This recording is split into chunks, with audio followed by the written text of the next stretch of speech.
भारतीय संविधान का इतिहास। सूचना सिर्फ मान्यताओं और जानकारियों पर आधारित है। यहाँ ये बताना जरूरी है कि यह मेरा वीडियो किसी भी तरह की मान्यता, जानकारी की पुष्टि नहीं करता है। किसी भी जानकारी या मान्यता को अमल में लाने से पहले संबंधित विशेषज्ञ से सलाह ले। संविधान भाषा ध्यान रखें, इस लेख में संदर्भ या स्रोत नहीं दिया गया है। किसी भी देश का संविधान उसकी राजनीतिक व्यवस्था का बुनियादी सांचा ढांचा निर्धारित करता है, जिसके अंतर्गत उसकी जनता शासित होती है।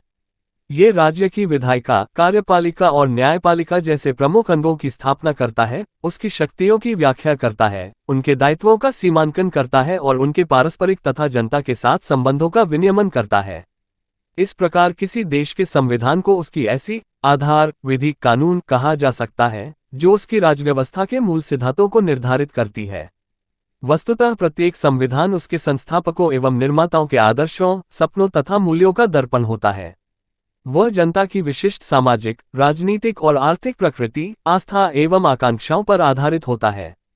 भारतीय संविधान का निर्माण करने वाली संविधान सभा का गठन कैबिनेट मिशन द्वारा वर्ष 1946 को किया गया था तथा संविधान सभा द्वारा इसे 26 नवंबर 1949 को अंगीकार किया गया और 26 जनवरी 1950 को पूरे भारत में इसे प्रभावी रूप से लागू किया गया।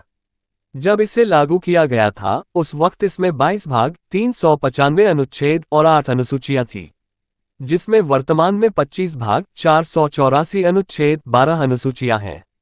एक भारत में नए गणराज्य के संविधान का शुभारंभ 26 जनवरी 1950 को हुआ और भारत अपने लंबे इतिहास में प्रथम बार एक आधुनिक संस्थागत ढांचे के साथ पूर्ण संसदीय लोकतंत्र बना। 26 नवंबर 1949 को भारतीय संविधान सभा द्वारा निर्मित भारत का संविधान के पूर्व ब्रिटिश संसद द्वारा कई ऐसे अधिनियम चार्टर पारित किए गए थे, जिन्हें भारतीय संविधान का आधार कहा जा सकता है। रेगुलेटिंग एक्ट 1773 संपादित करे बंगाल का शासन गवर्नर जनरल तथा 4 सदस्यीय परिषद में निहित किया गया। इस परिषद में निर्णय बहुमत द्वारा लिए जाने की भी व्यवस्था की गई। इस अधिनियम द्वारा प्रशासक मंडल में वारेन हेस्टिंग्स को गवर्नर जनरल के रूप में तथा क्लेवरिंग, मॉनसन, बरवेल तथा फिलिप फ्रांसिस को परिषद के सदस्य के रूप में नियुक्त किया गया। इन सभी का कार्यकाल 5 वर्ष का था तथा निदेशक बोर्ड की सिफारिश पर केवल ब्रिटिश सम्राट द्वारा ही इन्हें हटाया जा सकता था।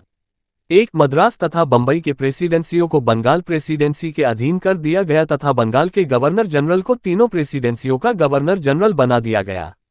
इस प्रकार वारेन हेस्टिंग्स को बंगाल का प्रथम गवर्नर जनरल कहा जाता है और वे लोक सत्ता का उपयोग संयुक्त रूप से करते थे। परिषद गवर्नर जनरल को भारतीय प्रशासन के लिए कानून बनाने का अधिकार प्रदान किया गया, किंतु इन कानूनों को लागू करने से पूर्व निदेशक बोर्ड की अनुमति प्राप्त करना अनिवार्य था। 3 इस अधिनियम द्वारा बंगाल कलकत्ता में एक उच्चतम न्यायालय की स्थापना की गई। इसमें एक मुख्य न्यायाधीश तथा 3 अन्य न्यायाधीश थे। सर एलिजा इम्पे को उच्चतम न्यायालय सुप्रीम कोर्ट का प्रथम मुख्य न्यायाधीश नियुक्त किया गया। इस न्यायालय को दीवानी, फौजदारी, जल सेना तथा धार्मिक मामलों में व्यापक अधिकार दिया गया। न्यायालय को ये भी अधिकार था कि वह कंपनी तथा सम्राट की सेवा में लगे व्यक्तियों के विरुद्ध मामले की सुनवाई कर सकता था। इस न्यायालय के निर्णय के विरुद्ध इंग्लैंड स्थित प्रिवी काउंसिल में अपील की जा सकती थी। 4 संचालक मंडल का कार्यकाल 4 वर्ष कर दिया गया तथा अब 500 पाउंड के स्थान पर 1000 पाउंड के अंशधारियों को संचालक चुनने का अधिकार दिया गया।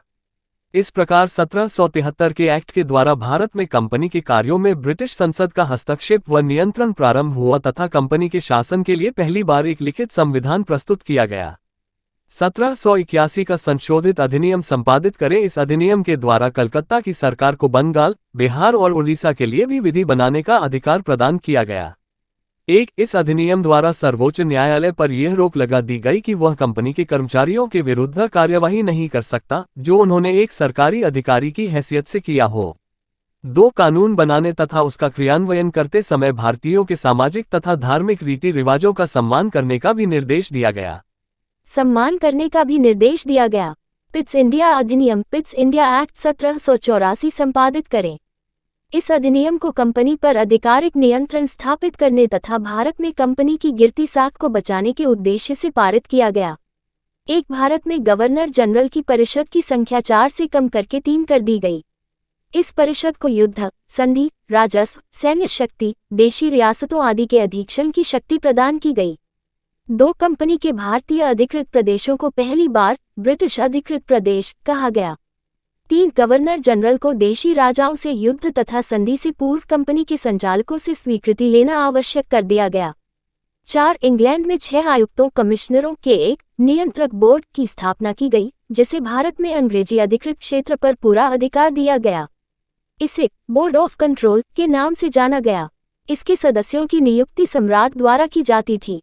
इसके 6 सदस्यों में एक ब्रिटेन का अर्ध मंत्री, दूसरा विदेश सचिव तथा 4 अन्य सम्राट द्वारा प्रिवी काउंसिल के सदस्यों द्वारा चुने जाते थे। 5 इस बोर्ड ऑफ कंट्रोल नियंत्रक मंडल को कंपनी के भारत सरकार के नाम आदेशों एवं निर्देशों को स्वीकृत अथवा अस्वीकृत करने का अधिकार प्रदान किया गया। 6 प्रांतीय परिषद के सदस्यों की संख्या भी 4 से घटाकर 3 कर दी गई। प्रांतीय शासन को केंद्रीय आदेशों का अनुपालन आवश्यक कर दिया गया, अर्थात बंबई तथा मद्रास के गवर्नर पूर्ण रूपेण गवर्नर जनरल के अधीन कर दिए गए। 7 कंपनी के कर्मचारियों को उपहार लेने पर पुनर्तः प्रतिबंध लगा दिया गया।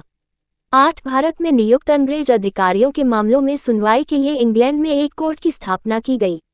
9 चाय और अफीम के व्यापारिक एकाधिकार को छोड़कर अन्य व्यापारी एकाधिकार समाप्त हो गए। 1786 का अधिनियम संपादित करें। इस अधिनियम के द्वारा गवर्नर जनरल को विशेष परिस्थितियों में अपनी परिषद के निर्णयों को रद्द करने तथा अपने निर्णय लागू करने का अधिकार दिया गया। गवर्नर जनरल को मुख्य सेनापति की शक्तियां भी मिल गईं। 1793 का राजपत्र चार्टर ऑफ 1793 संपादित करें। कंपनी के कार्यों एवं संगठन में सुधार के लिए ये चार्टर पारित किया गया। इस चार्टर की प्रमुख विशेषता ये थी कि इसमें पूर्व के अधिनियमों के सभी महत्वपूर्ण प्रावधानों को शामिल किया गया था। इस अधिनियम की प्रमुख विशेषताएं निम्न थीं। एक कंपनी के व्यापारिक अधिकारों को अगले 20 वर्षों के लिए बढ़ा दिया गया। 2 विगत शासकों के व्यक्तिगत नियमों के स्थान पर ब्रिटिश भारत में लिखित विधि विधानों द्वारा प्रशासन की आधारशिला रखी गई। इन लिखित विधियों एवं नियमों की व्याख्या न्यायालय द्वारा किया जाना निर्धारित की गई। 3 गवर्नर जनरल एवं गवर्नरों की परिषदों की सदस्यता की योग्यता के लिए सदस्य को कम से कम 12 वर्षों तक भारत में रहने का अनुभव को आवश्यक कर दिया गया। 4 नियंत्रक मंडल के सदस्यों का वेतन अब भारतीय कोष से दिया जाना तय हुआ। 1813 का राजपत्र चार्टर ऑफ 1813 संपादित करे। कंपनी के एकाधिकार को समाप्त करने, ईसाई मिशनरियों द्वारा भारत में धार्मिक सुविधाओं की मांग, लॉर्ड वेलेजली की भारत में आक्रामक नीति तथा कंपनी की शोचनीय आर्थिक स्थिति के कारण 1813 का चार्टर अधिनियम ब्रिटिश संसद द्वारा पारित किया गया। इसे प्रमुख प्रावधान निम्न थे। एक कंपनी का भारतीय व्यापार का एकाधिकार समाप्त कर दिया गया, यद्यपि उसका चीन से व्यापार तथा चाय के व्यापार पर एकाधिकार बना रहा। 2 ईसाई मिशनरियों को भारत में धर्म प्रचार की अनुमति दी गई। 3 भारतीयों की शिक्षा के लिए सरकार को प्रतिवर्ष 1 लाख रुपये खर्च करने का निर्देश दिया गया। 4 कंपनी को अगले 20 वर्षों के लिए भारतीय प्रदेशों तथा राजस्व पर नियंत्रण का अधिकार दे दिया गया। 5 नियंत्रण बोर्ड की शक्ति को परिभाषित किया गया तथा उसका विस्तार भी कर दिया गया। 1833 का राजपत्र चार्टर ऑफ 1833 संपादित करे। 1813 के अधिनियम के बाद भारत में कंपनी के साम्राज्य में काफी वृद्धि हुई तथा महाराष्ट्र, मध्य भारत, पंजाब, सिंध, ग्वालियर, इंदौर आदि पर अंग्रेजों का प्रभुत्व स्थापित हो गया। इसी प्रभुत्व को स्थायित्व प्रदान करने के लिए 1833 का चार्टर अधिनियम पारित किया गया। इसके निम्न मुख्य प्रावधान थे। एक कंपनी के चाय एवं चीन के साथ व्यापार के एकाधिकार को समाप्त कर उसे पुनर्तः प्रशासनिक और राजनीतिक संस्था बना दिया गया। 2 बंगाल के गवर्नर जनरल को संपूर्ण भारत का गवर्नर जनरल घोषित किया गया। संपूर्ण भारत का प्रथम governor general Lord William Bentinck बना। 3 प्रथम governor general Lord William Bentinck बना। 3 भारत के प्रदेशों पर कंपनी की सैनिक तथा असैनिक शासन के निरीक्षण और नियंत्रण का अधिकार भारत के गवर्नर जनरल को दिया गया। भारत के गवर्नर जनरल की परिषद द्वारा पारित कानूनों को अधिनियम की संज्ञा दी गई। 4 विधि के संहिताकरण के लिए आयोग के गठन का प्रावधान किया गया। 5 भारत में दास प्रथा को गैर कानूनी घोषित किया गया। फलस्वरूप 1843 में भारत में दास प्रथा की समाप्ति की घोषणा हुई। 6 इस अधिनियम द्वारा ये स्पष्ट कर दिया गया कि कंपनी के प्रदेशों में रहने वाले किसी भी भारतीय को केवल धर्म, वंश, रंग या जन्मस्थान इत्यादि के आधार पर कंपनी के किसी पद से जिसके लिए वह योग्य हो, वंचित नहीं किया जाएगा। 7 सपरिषद गवर्नर जनरल को ही संपूर्ण भारत के लिए कानून बनाने का अधिकार प्रदान किया गया और मद्रास बंबई के परिषदों के कानून बनाने का अधिकार समाप्त कर दिए गए। इस अधिनियम द्वारा भारत में केंद्रीकरण का प्रारंभ किया गया। जिसका सबसे प्रबल प्रमाण विधियों को संहिताबद्ध करने के लिए एक आयोग का गठन था। इस आयोग का प्रथम अध्यक्ष लॉर्ड मैकॉले नियुक्त किया गया। 1853 का राजपत्र चार्टर ऑफ 1853 संपादित करें। 1853 का राजपत्र भारतीय शासन ब्रिटिश कालीन के इतिहास में अंतिम चार्टर एक्ट था। यह अधिनियम मुख्यतः भारतीयों की ओर से कंपनी के शासन की समाप्ति की मांग तथा तत्कालीन गवर्नर जनरल लॉर्ड डलहौजी की रिपोर्ट पर आधारित था।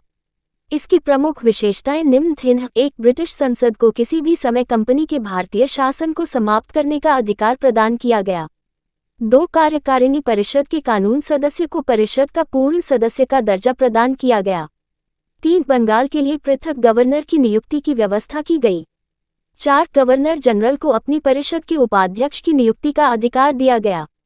5. विधायी कार्यों को प्रशासनिक कार्यों से पृथक करने की व्यवस्था की गई। 6. निदेशक मंडल में सदस्यों की संख्या 24 से घटाकर 18 कर दी गई। 7. कंपनी के कर्मचारियों की नियुक्ति के लिए प्रतियोगी परीक्षा की व्यवस्था की गई। 8. भारतीय विधि आयोग की रिपोर्ट पर विचार करने के लिए इंग्लैंड में विधि आयोग के गठन का प्रावधान किया गया। क्राउन के शासनकाल में संवैधानिक विकास 1858 का अधिनियम संपादित करें। 1853 की चार्टर में कंपनी को शासन के लिए चूंकि किसी निश्चित अवधि के लिए प्राधिकृत नहीं किया गया था, इसलिए किसी भी समय सत्ता का हस्तांतरण ब्रिटिश क्राउन को संसद के द्वारा हस्तांतरित किया जा सकता था। 1857 के गदर ने शासन की असंतोषजनक नीतियां उजागर कर दी थी, जिससे संसद को कंपनी को पदच्युत करने का बहाना मिल गया। साम्राज्य की सुरक्षा के लिए ब्रिटिश संसद ने कई अधिनियम पारित किए जो भारतीय प्रशासन का आधार बने। 1858 के अधिनियम के प्रमुख प्रावधान निम्न थे। 1. भारत में कंपनी के शासन को समाप्त कर शासन का उत्तरदायित्व ब्रिटिश संसद को सौंप दिया गया। 2. अब भारत का शासन ब्रिटिश साम्राज्य की ओर से राज्य सचिव को चलाना था, जिसकी सहायता के लिए 15 सदस्यीय भारत परिषद का गठन किया गया। अब भारत के शासन से संबंधित सभी कानूनों एवं कार्यवाहियों पर भारत सचिव की स्वीकृति अनिवार्य कर दी गई। 3. भारत के गवर्नर जनरल का नाम वायसराय क्राउन का प्रतिनिधि कर दिया गया तथा उसे भारत सचिव की आज्ञा के अनुसार कार्य करने के लिए बाध्य किया गया। 4. भारत मंत्री को वायसराय से गुप्त पत्र व्यवहार तथा ब्रिटिश संसद में प्रतिवर्ष भारतीय बजट पेश करने का अधिकार दिया गया। 5. कंपनी की सेवा को ब्रिटिश शासन के अधीन कर दिया गया। 6. इस प्रकार भारत का प्रथम वायसराय लॉर्ड कैनिंग बना। 1 नवंबर 1858 को ब्रिटेन की महारानी विक्टोरिया ने भारत के संबंध में एक महत्वपूर्ण नीतिगत घोषणा की। इस घोषणा की महत्वपूर्ण बातें निम्न थीं। 1. भारतीय प्रजा को साम्राज्य के अन्य भागों में रहने वाली ब्रिटिश प्रजा के समान माना जाएगा। 2. भारतीय लोगों के साथ लोक सेवाओं में अपनी शिक्षा, योग्यता तथा विश्वसनीयता के आधार पर स्वतंत्र एवं निष्पक्ष भर्ती में भेदभाव नहीं किया जाएगा। 3. भारत के लोगों के भौतिक एवं नैतिक उन्नति के प्रयास किए जाएंगे। भारतीय परिषद अधिनियम इंडियन काउंसिल एक्ट 1861। भारतीय परिषद अधिनियम इंडियन काउंसिल एक्ट 1861 संपादित करें। 1861 का भारतीय परिषद अधिनियम भारत के संवैधानिक इतिहास में एक महत्वपूर्ण और युगांतकारी घटना है। ये 2 मुख्य कारणों से महत्वपूर्ण है।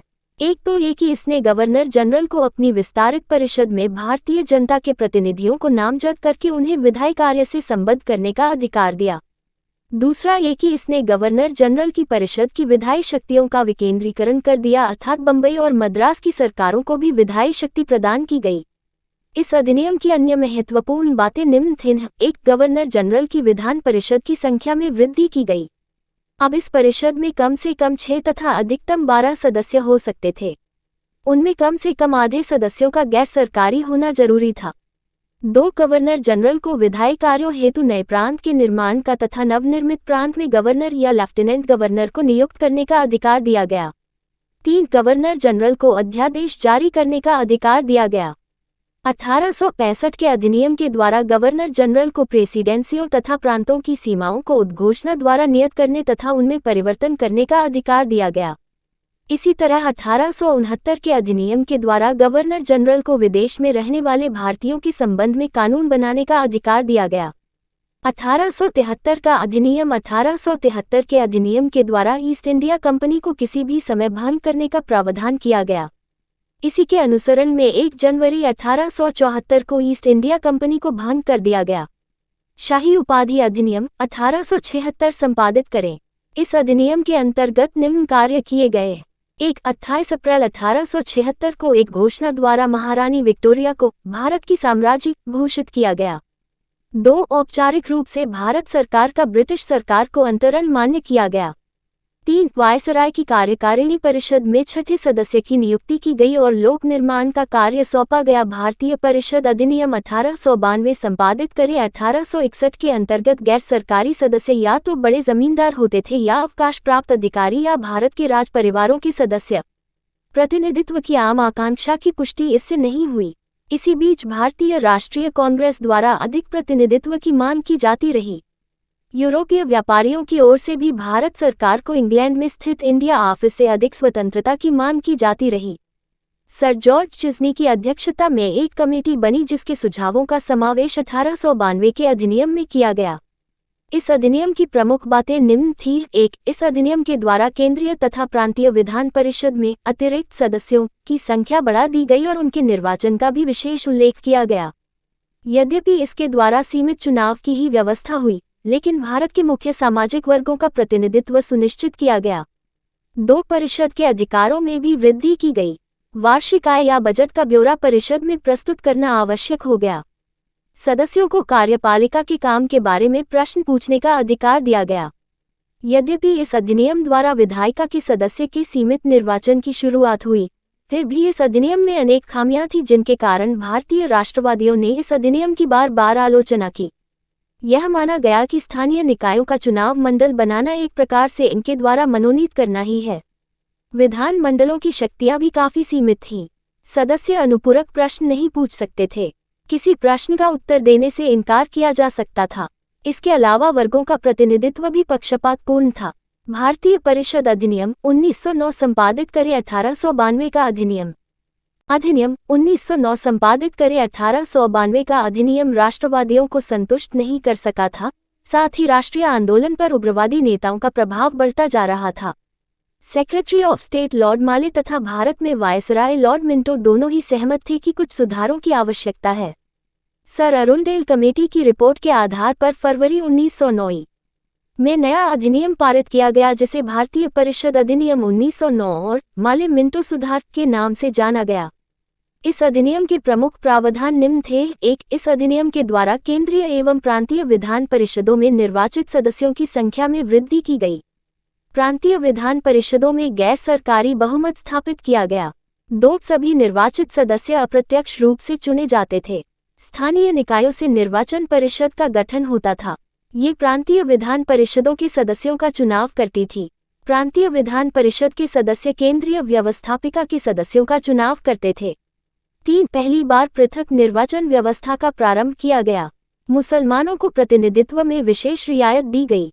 उन्हें केंद्रीय एवं प्रांतीय विधान परिषदों में जनसंख्या के अनुपात से अधिक प्रतिनिधि भेजने का अधिकार दिया गया। 4. गवर्नर जनरल की कार्यकारिणी में एक भारतीय सदस्य को नियुक्त करने की व्यवस्था की गई। प्रथम भारतीय सदस्य के रूप में सत्येंद्र सिन्हा की नियुक्ति हुई। 5. विधायिका के कार्यक्षेत्र में विस्तार किया गया। सदस्यों को बजट प्रस्ताव करने और जनहित के विषयों पर प्रश्न पूछने का अधिकार दिया गया। जिन विषयों को विधायिका के क्षेत्र से बाहर रखा गया था वे थे सशस्त्र सेना, विदेश संबंध और देशी रियासतें। इस अधिनियम की सबसे बड़ी त्रुटि ये थी कि पृथक अथवा सांप्रदायिक आधार पर निर्वाचन की पद्धति लागू की गई। इसके अलावा जो चुनाव पद्धति अपनाई गई वह इतनी अस्पष्ट थी कि जनप्रतिनिधित्व प्रणाली एक प्रकार की बहुत सी छननियों में से छानने की प्रक्रिया बन गई। संसदीय प्रणाली तो दे दी गई परंतु उत्तरदायित्व नहीं दिया गया। भारतीय परिषद अधिनियम 1919 संपादित करे 20 अगस्त 1917 को तत्कालीन secretary of state for India Montagu ने हाउस ऑफ कॉमन्स में एक ऐतिहासिक वक्तव्य दिया जिसमें ब्रिटेन के इरादे का बयान किया गया। शासन की सभी शाखाओं में भारतीयों को शामिल करना और स्वायत्तशासी संस्थाओं का क्रमिक विकास जिससे ब्रिटिश भारत के अभिन्न अंग के रूप में उत्तरदायी सरकार की उत्तरोत्तर उपलब्धि हो सके। इसी घोषणा को कार्यान्वित करने के लिए मोंटफोर्ड रिपोर्ट 1918 प्रकाशित की गई जो 1919 के अधिनियम का आधार बना। इस एक्ट द्वारा तत्कालीन भारतीय संवैधानिक प्रणाली में महत्वपूर्ण परिवर्तन किए गए। एक केंद्रीय विधान परिषद का स्थान राज्य परिषद, उच्च सदन तथा विधानसभा निम्न सदन वाले द्विसदनीय विधान मंडल ने ले लिया। हालांकि सदस्यों को नामजद करने की कुछ शक्ति बनाए रखी गई, भी प्रत्येक सदन में निर्वाचित सदस्य का बहुमत होना सुनिश्चित किया गया। 2 सदस्यों का चुनाव सीमांकित निर्वाचन क्षेत्रों द्वारा प्रत्यक्ष रूप से किया जाना था। मताधिकार का विस्तार किया गया। निर्वाचक मंडल के लिए अर्हताएं सांप्रदायिक समूह, निवास और संपत्ति पर आधारित थीं। 8 प्रमुख प्रांतों में जिन्हें गवर्नर का प्रांत कहा जाता था, द्वैध शासन की एक नई पद्धति शुरू की गई। प्रांतीय सूची के विषयों को 2 भागों में बांटा गया, सुरक्षित विषय और हस्तांतरित विषय। सुरक्षित सूची के विषय गवर्नर के अधिकार क्षेत्र में थे और वह इन विभागों को अपने कार्यकारिणी की सहायता से देखता था। हस्तांतरित विषय भारतीय मंत्रियों के अधिकार में थे, जिनकी नियुक्ति भारतीय सदस्यों में से होती थी। 4 अधिनियम के प्रारंभ के 10 वर्ष बाद द्वैध शासन प्रणाली तथा संवैधानिक सुधारों के व्यावहारिक रूप की जांच के लिए और उत्तरदायी सरकार की प्रगति से संबंधित मामलों पर सिफारिश करने के लिए ब्रिटिश संसद द्वारा एक आयोग ने गठन की व्यवस्था की गई। इसी प्रावधान के अनुसार 1927 में साइमन आयोग का गठन किया गया। 1919 के अधिनियम में अनेक खामियां थीं। इसने जिम्मेदार सरकार की मांग को पूरा नहीं किया। इसके अलावा प्रांतीय विधानमंडल गवर्नर जनरल की स्वीकृति के बगैर अनेक विषयों में विधेयक पर बहस नहीं कर सकते थे। सिद्धांत रूप में केंद्रीय विधानमंडल संपूर्ण क्षेत्र में कानून बनाने के लिए सर्वोच्च तथा सक्षम बना रहा। केंद्र तथा प्रांतों के बीच शक्तियों के बंटवारे के बावजूद ब्रिटिश भारत का संविधान एकात्मक राज्य का संविधान ही बना रहा। प्रांतों में द्वैध शासन पूरी तरह विफल रहा। गवर्नर का पूर्ण वर्चस्व कायम रहा। वित्तीय शक्ति के अभाव में मंत्री अपनी नीतियों को प्रभावी रूप से कार्यान्वित नहीं कर सकते थे। इसके अलावा मंत्री विधानमंडल के प्रति सामूहिक रूप से जिम्मेदार नहीं थे। वस्तुतः मंत्रियों को 2 मालिकों को खुश रखना पड़ता था, एक तो विधान परिषद को और दूसरा गवर्नर जनरल को। साइमन कमीशन 1927 संपादित करे 1919 के अधिनियम की धारा 84 के अनुसार सर जॉन साइमन की अध्यक्षता में एक आयोग का गठन किया गया। इस आयोग में एक भी भारतीय सदस्य नहीं था, अतः भारतीयों द्वारा इसका विरोध किया गया। आयोग की रिपोर्ट जून 1930 में प्रकाशित हुई। साइमन कमीशन द्वारा डोमिनियन दर्जे की मांग को ठुकरा दिए जाने के बाद कांग्रेस ने 1929 के लाहौर अधिवेशन में पूर्ण स्वराज्य का प्रस्ताव पारित किया गया।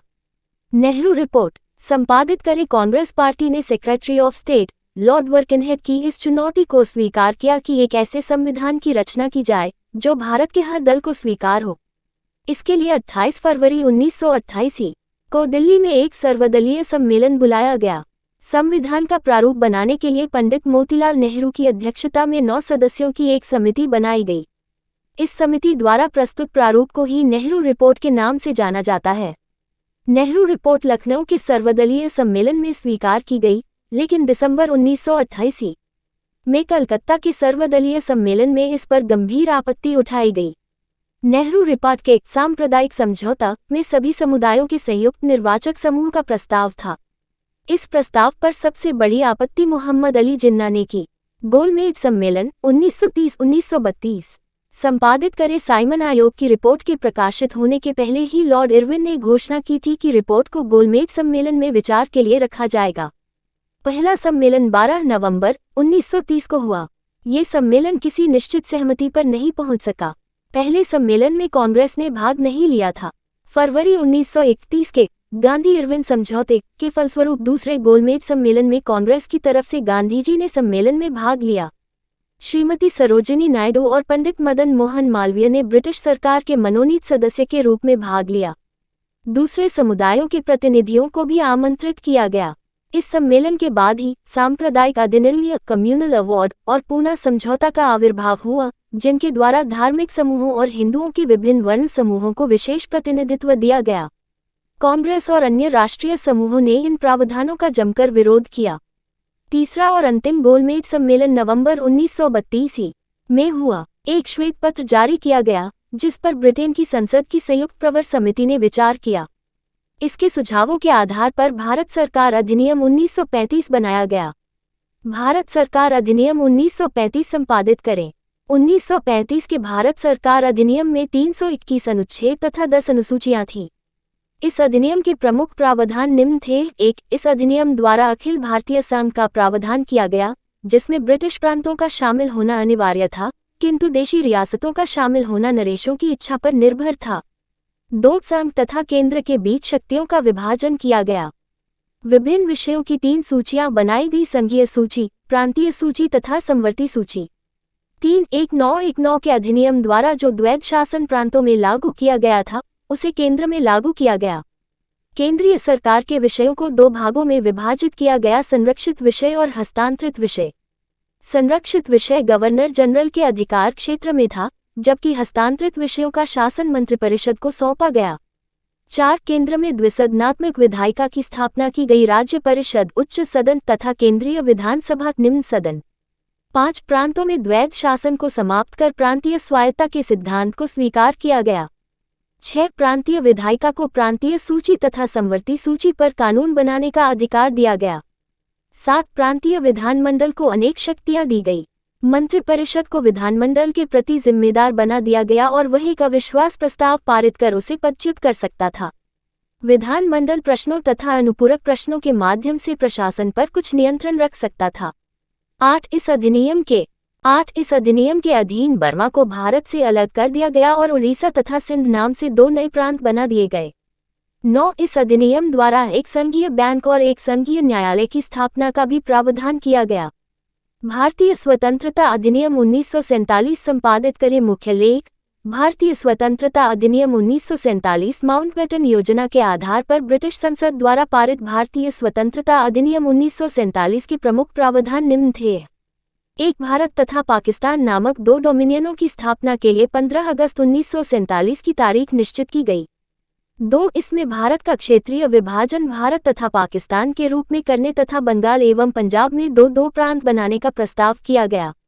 पाकिस्तान को मिलने वाले क्षेत्रों को छोड़कर ब्रिटिश भारत में सम्मिलित सभी प्रांत भारत में सम्मिलित माने गए।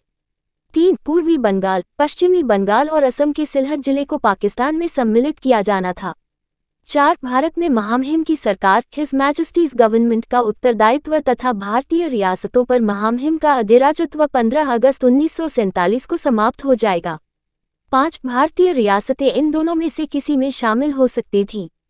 6 प्रत्येक डोमिनियन के लिए पृथक गवर्नर जनरल होगा जिसे महामहिम द्वारा नियुक्त किया जाएगा। गवर्नर जनरल डोमिनियन की सरकार के प्रयोजनों के लिए महामहिम का प्रतिनिधित्व करेगा। 7 प्रत्येक डोमिनियन के लिए पृथक विधानमंडल होगा, जिसे विधियां बनाने का पूरा प्राधिकार होगा तथा ब्रिटिश संसद उसमें कोई हस्तक्षेप नहीं कर सकेगी। 8 डोमिनियन की सरकार के लिए अस्थायी उपबंध के द्वारा दोनों संविधान सभाओं की संसद का दर्जा तथा डोमिनियन विधानमंडल की पूर्ण शक्तियां प्रदान की गई। 9 इसमें गवर्नर जनरल को एक्ट के प्रभावी प्रवर्तन के लिए ऐसी व्यवस्था करने हेतु, जो उसे आवश्यक तथा समीचीन प्रतीत हो, अस्थायी आदेश जारी करने का प्राधिकार दिया गया। 10 इसमें सेक्रेटरी ऑफ द स्टेट की सेवाओं तथा भारतीय सशस्त्र बल, ब्रिटिश स्थल सेना, नौसेना और वायुसेना पर महामहिम की सरकार का अधिकार क्षेत्र अथवा प्राधिकार जारी रहने की शर्तें निर्दिष्ट की गई थी। इस प्रकार भारतीय स्वतंत्रता अधिनियम 1947 के अनुसार 14-15 अगस्त 1947 को भारत तथा पाकिस्तान नामक 2 स्वतंत्र राष्ट्रों का गठन कर दिया गया। इस प्रकार भारतीय संविधान की बहुत सी संस्थाओं का विकास संवैधानिक विकास के लंबे समय में हुआ, जिसकी चर्चा ऊपर की गई है। इसका सबसे महत्वपूर्ण उदाहरण है संघीय व्यवस्था। ये कांग्रेस और मुस्लिम लीग द्वारा 1916 के लखनऊ समझौते में स्वीकार की गई थी। साइमन कमीशन ने भी संघीय व्यवस्था पर बल दिया और 1935 के अधिनियम ने संघीय व्यवस्था की स्थापना की, जिसमें प्रांतों के अधिकार ब्रिटेन की क्राउन द्वारा प्राप्त हुए थे। जब भारत स्वतंत्र हुआ तब तक राष्ट्रीय आंदोलन के नेता संघीय व्यवस्था के लिए वचनबद्ध हो चुके थे। संसदीय व्यवस्था, जो कार्यपालिका और विधायिका के संबंधों को परिभाषित करती है, भारत में अपरिचित नहीं थी। इस तरह भारतीय संविधान निर्माताओं की बुद्धिमानी और सूक्ष्म दृष्टि और कालक्रम में विकसित संस्थाओं और कार्यविधियों का एक अपूर्व सम्मिश्रण है। इन्हें भी देखिए, संपादित करें भारतीय संविधान सभा, बाहरी कड़ियाँ। संपादित करें संविधान से पूर्व पारित अधिनियम, archive the 19th of August 2016 at the Wayback machine. भारतीय संविधान, सरकारी जॉब्स 2023, अंतिम बार 12 दिन पहले 59.99.163.33 द्वारा संपादित किया गया। रिलेटेड पेजेस, भारतीय परिषद अधिनियम 1909, Indian council act 1909। Montagu Chelmsford सुधार, भारत में ब्रिटिश औपनिवेशिक सरकार द्वारा धीरे धीरे भारत में स्वयं शासित संस्थानों को पेश करने के भारत सरकार अधिनियम 1919। भारत में सरकार का कानून।